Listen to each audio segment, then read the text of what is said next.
Hi, I'm Analog Armand. And this is Tock Tyler. And welcome to Govberg Watches. Thanks for tuning in. Tyler, I think it's getting a little cold in here. Brr! Because we're looking at the Grand Seiko Snowflake reference SBGA011. You can see this watch in our Ardmore Suburban Square location and find out more at govbergwatches.com. Also, download our app, Govberg On Time, for the latest news and horological reviews. On Tyler's wrist, 16 centimeters, 6 1/3 inches, the Snowflake looks great. Coming in at 41 millimeters with a 12.5 millimeter height and 48.5 millimeter lug end to lug end, the Snowflake can really be worn in any situation. The watch's case is made out of a high density titanium. And you know what, Tyler? What's that, Armand? I'm usually a stainless steel man, but we've done a few titanium watches so far, and titanium's a great metal. It's heavily corrosion resistant, it's lightweight, and incredibly durable. The color of titanium is also a few shades darker than stainless steel, and on a case like this, it's really noticeable. Notice first the brushed lugs and how they flow right into the high polished bezel and sides.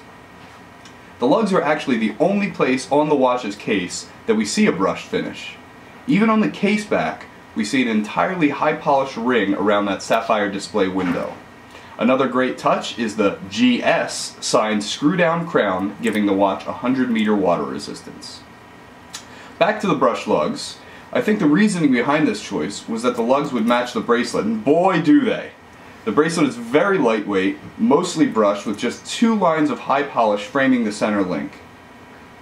The bracelet is complete with a GS branded push button deployant clasp. Other than the movement, which I promise we will get to, the most interesting part of this watch is unarguably the dial. I've been referring to the watch as the Snowflake, and it's all because of a deeply textured, not quite white, not quite cream, probably closest to silver dial. The camera isn't doing it justice, but the texture of the dial catches light differently at different angles, and it sort of looks different in every way you look at it. It's really special. We see more evidence of the dial's depth on the power reserve between the 7 and 8 o'clock markers. Inside the power reserve there are 2 different finishes, including a graduated line scale to indicate the high and low end of the power reserve. Now, onto the movement. Oh man, are you excited about this, Tyler? Because I am. Yeah, this is really exciting. Powering this watch, we have the Seiko 9R65 Spring Drive. The first noticeable distinction of this movement is the perfectly smooth sweep of the seconds hand. No ticks, just a gentle, accurate glide. The Spring Drive is a really interesting movement, using classical mechanical watch components such as a mainspring, barrel, and traditional automatic rotor. The difference comes in the escapement. Seiko has replaced the traditional balance wheel, pallet fork, and escape wheel with what they call the tri-synchro regulator. This is what regulates the unwinding of the mainspring. The mechanical power of the mainspring, the electrical energy generated from the mainspring, and the electromagnetic energy that acts as a brake for the glide wheel are controlled by the regulator. The energy produced by the glide wheel is then sent through a circuit and a quartz oscillator. This regulates the braking of the glide wheel through electromagnetism.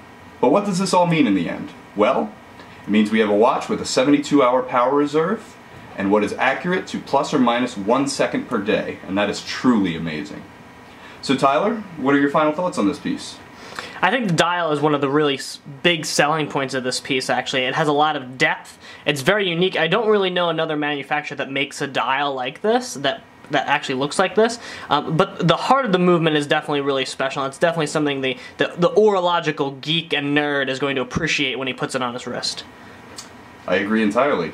This has been Analog Armand and Tock Tyler showing you the Grand Seiko Snowflake reference SBGA011. See it live at our Suburban Square location in Ardmore, or give us a ring at 610-664-1715 to chat watches with us.